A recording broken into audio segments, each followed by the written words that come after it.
Hi, 8th graders. My name is Ms. Lubke, and I'm the academic planning teacher for 8th grade. Some of you have me as a first quarter exploratory teacher, and today I'm here to talk to you about the ACT Aspire testing that takes place this week. So, the ACT Aspire measures your college and career readiness with English, math, reading, and science. And typically, when we think of the ACT, we think of the ACT being out of a scale of 36 points. The Aspire is a little bit different. Kids either take the Aspire in 8th grade or ninth grade, and you can see that the scores are 3 points or a 3-digit scale. And when you get the test back, which is typically around December or January, we'll go through this, but the scores don't look exactly like they do on the ACT, where you'll see 2-digit numbers scores on the ACT. Not to worry, but just to kind of give you a heads up that the scoring is just a little bit different, but we still will be able to do some interpreting of how you might possibly do on the ACT after taking the Aspire. Going on, the test this week will take place on Wednesday and Thursday, and you can see that you will be taking the test out of second hour. And all I will ask is that you just listen for announcements those 2 days, just there will be reminders. But the English test and the math test take place on Wednesday, and you can see that one's in the morning and one's in the afternoon. And on Thursday, you'll take the reading test and the science test. Same format. And you'll notice that each test has a certain amount of time attached to it because you will be giving, this is a time test where you're given a certain amount of time for each portion of the test. And like I said before, you're going to see your results sometime in, we're hoping December, and we'll go through the results then. Just some questions that students have asked in the past about the ACT Aspire. What do you need to bring that day? Just bring a calculator and possibly a book to read if you have any free time at the end. Things that you do not need and should leave in your locker. Please leave your cell phones and your other personal learning devices in your locker, and also your homework. Last but not least, a couple things that you also probably want to know about the ACT Aspire is yes, this is a timed test, and this test will really help prepare you for future standardized tests like the ACT when you're at Orono High School. Some of you may want to know what the test will look like prior to Wednesday or Thursday, and I'm going to show you where you could access some ACT Aspire practice questions. If you simply visit the Orono Middle School Media Center website, which I'm sure you've been to before, you will go up to the top right selection where it says Staff, click on Testing Resources, and there you'll find the ACT exemplar items. Now, you all are pretty technologically savvy, but I just want to show you how this works. And if you read through the website, it does give pretty explicit directions. But you're going to be looking at the 4 different tests. We are not taking the writing test. We're taking English, math, reading, and science. And so let's say I want to look at the English test first. Notice some schools take this test in different grades. We're only taking as in 8th grade this year.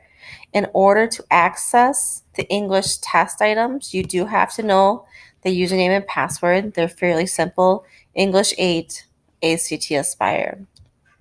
So when you're ready, you click on the student sandbox and you sign in. So remember the username was English 8 and the password was ACT Aspire. And then I click on sign in, and this will take me to section 1 of the test. I'll give you a couple directions, and when I click on start, I can see questions that will be similar to that on ACT.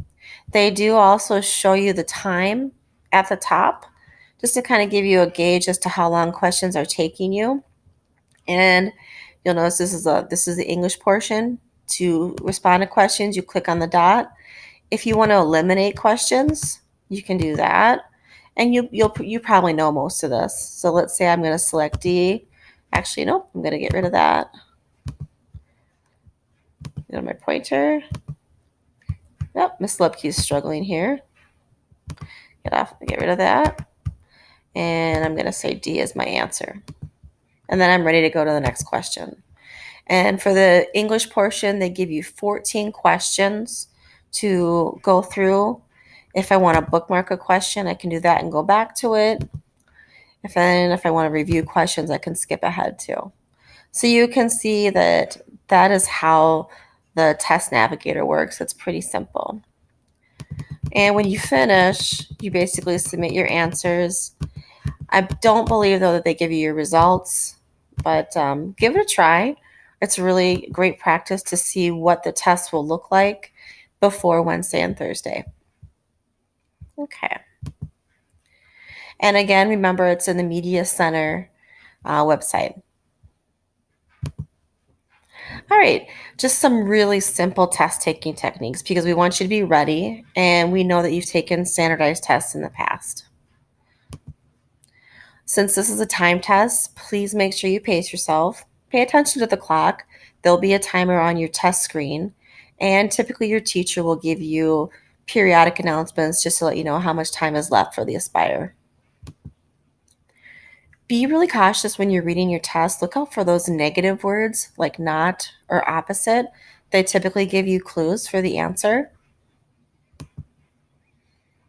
Also looking for keywords, especially when it's involved with computation and math. Words like less than, the least, the sum, or the product. Just read very closely on these tests.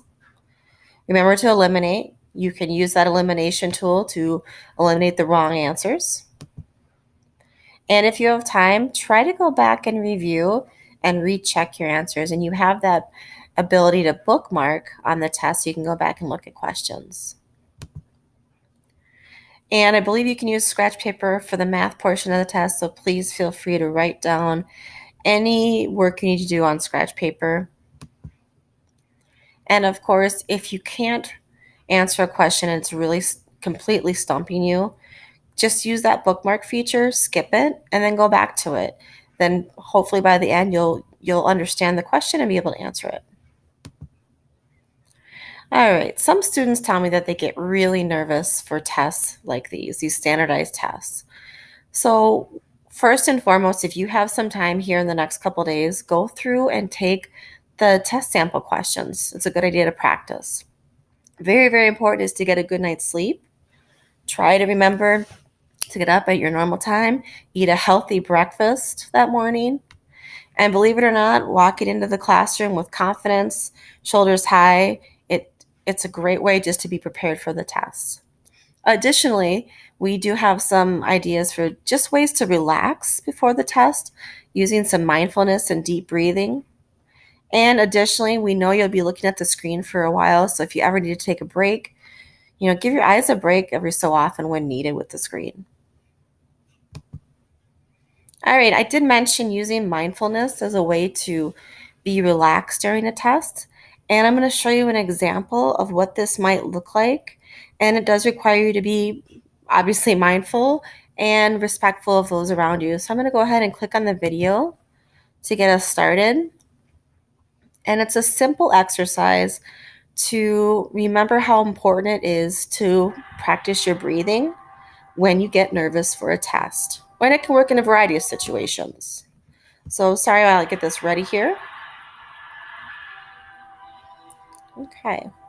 1 minute of mindfulness. So this exercise is about focusing your attention on your breathing for 60 seconds. You will keep your eyes open and breathe like you normally do.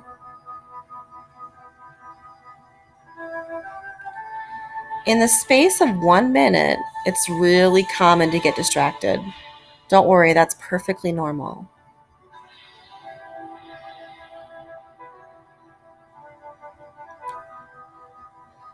As soon as you notice anytime you're feeling distracted, just bring your mind right back to your breathing and follow your breath.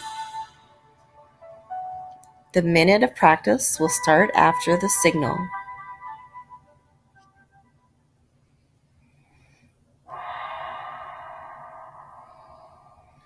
And please be courteous of those around you.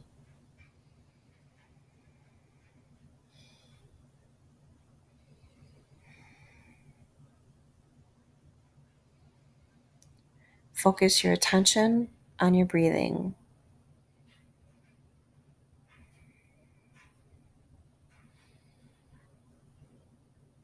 If you get distracted, just let your thoughts pass by.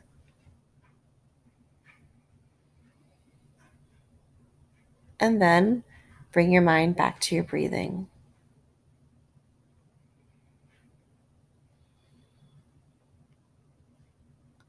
This quiet environment will just be like the testing environment.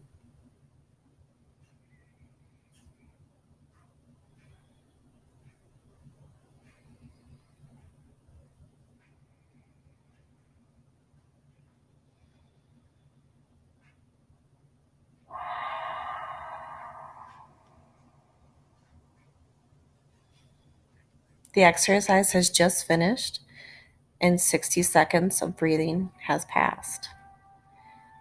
Now I want you to take a minute and reflect on this experience. How do you feel after focusing on your breath? What have you experienced? Was it difficult?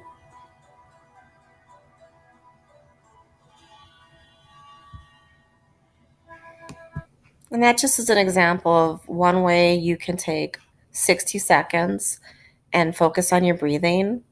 And concentrating on the breath will really calm you down if you're feeling nervous for a test. All right. I wish you lots of luck. I know your eighth grade teachers want you to do the best work that you possibly can. It's going to give us some great information for you down the road. And afterwards, you'll have some time to talk with your advisory teacher if you have any questions. But also feel free to contact me if you have other questions you want to ask. I did include my email there, and then my office is in the 8 Down house. Thank you so much for your attention today, and we'll see you on Wednesday and Thursday for the test. Have a great day.